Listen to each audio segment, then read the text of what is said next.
Welcome to my YouTube channel. So today, let's talk about it. It's Monday, the 13th of April, 2026. We've been waiting for this day. The court is supposed to be back today. Let's hope they will be. Let's hope the court's electricity is intact and everything will go well. So today, it's that day. Everything is, we are hoping that it's going to go well. And I'm sure Ntanzi is prepared. I'm sure Ntanzi is doing well. I'm sure everyone is okay wherever they are. Hopefully, there are no stories, there is no sad stories or whatever. Hopefully. Now, hey, guys, Undanzi has been in the witness box. For we are entering week what now? Week 6, ne? Week 6. So it's been on for 7 weeks, ne? We're not entering week 6. Wait, why am I moving fast? We for 7 weeks, for plus minus for let's say for 2 weeks, ne? He was with the defense team. They were busy with him. And then for for 2 weeks, the defense was busy with Undanzi, leading him, and then his lawyer was the one that led him, I think, for about a week and something. And then the other days in the second week, it was the other defense lawyers doing cross-examination. Sharp, sharp, sharp. Then for 5 weeks full, it was state prosecutor, senior state prosecutor, Mr. Seasoned prosecutor, Mr. Black Excellence. I don't see that Black Excellence. So, but there are people that call him Mr. Black Excellence. Mr. Black Excellency, Undanzi was with him for 5 weeks. We witness box. Now we are entering this Monday, week 6, with Undanzi. No, Baloy. Witness box. Okay? Yes. Ubalo is the prosecutor. Undanzi is the witness. Now, guys, one thing that I can remind you, because we are doing a recap, is that uRamsipile made sure, guys. If you disrespect uRamsipile and kwazi ufuna ndoni, I honestly don't know what you want, because uRamsipile made sure. Ramsipile made sure that all is well under Ramseyville. Ramseyville. He made sure when it comes to that. Ayikho into ozobuya umfuna yona uRamsey. Ayikho into ozobe umfuna yona, because he did his job thoroughly.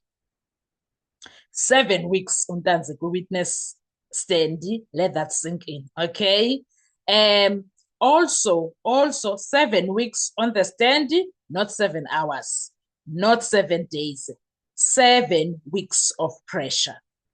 And the man at the center of it is Bongani Ndanzi, face off against George Baloyi. And here is the problem. After 5 weeks of cross-examination, he still isn't broken. Now, week 6, and we want to see what's going to happen. I believe we will have a stronger Ndanzi, a well-oiled machine. That's what I believe. Now,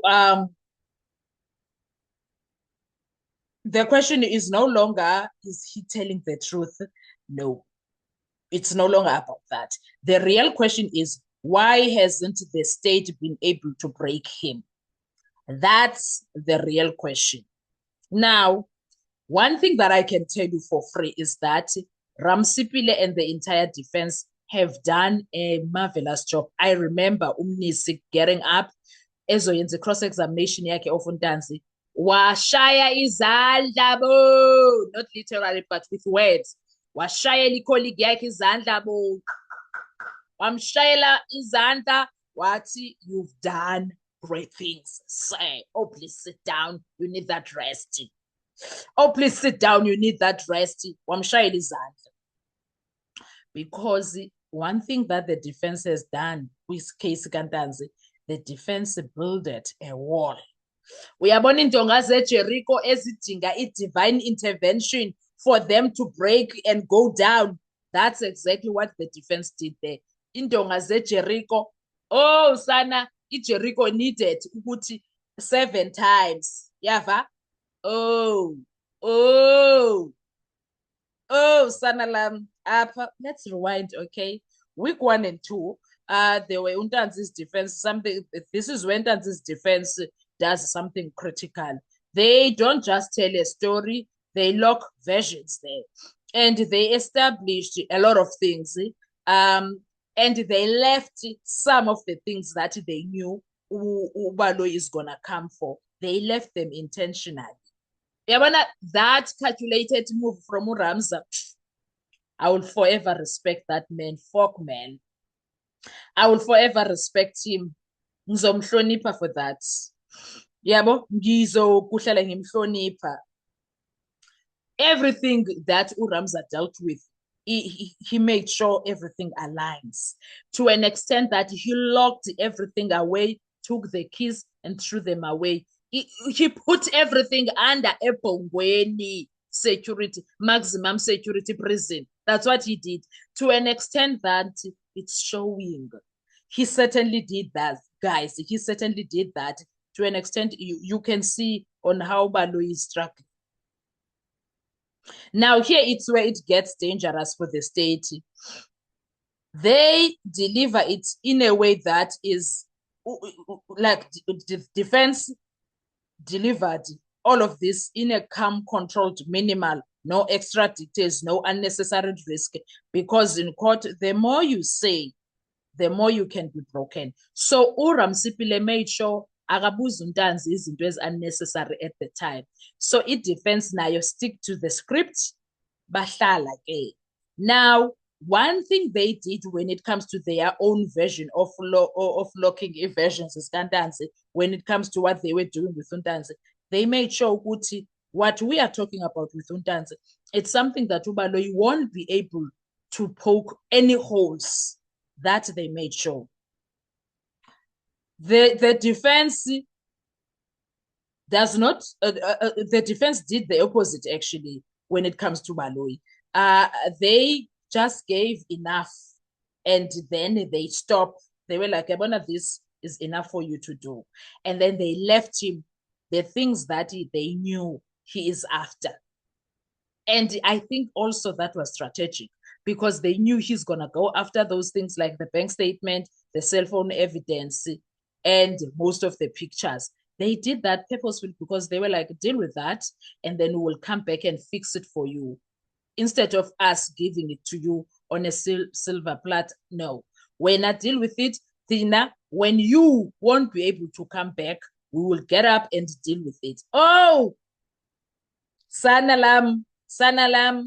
And then the prosecutor enters the arena. It was his turn. Then came week 3. It was Baloyi and everything changed. George Baloyi stepped in and his mission was very simple. Break the versions. But he doesn't attack directly. No, he uses methods. And those methods, oh God. He started with strategies like lock pressure, crack. Watch the pattern. You said this, let's go deeper to that. But earlier you said that. It sounded so simple as if it's something that is going to be doable. It was not. It was not. Normally, it becomes surgical, but no. It was hard for Baloyi to prove anything. He was looking for even small cracks. He found none. Instead, he is the one that brought timeline shifts, details that don't match, moment of confusions. It was him as a prosecutor, and he could not even bring one crack.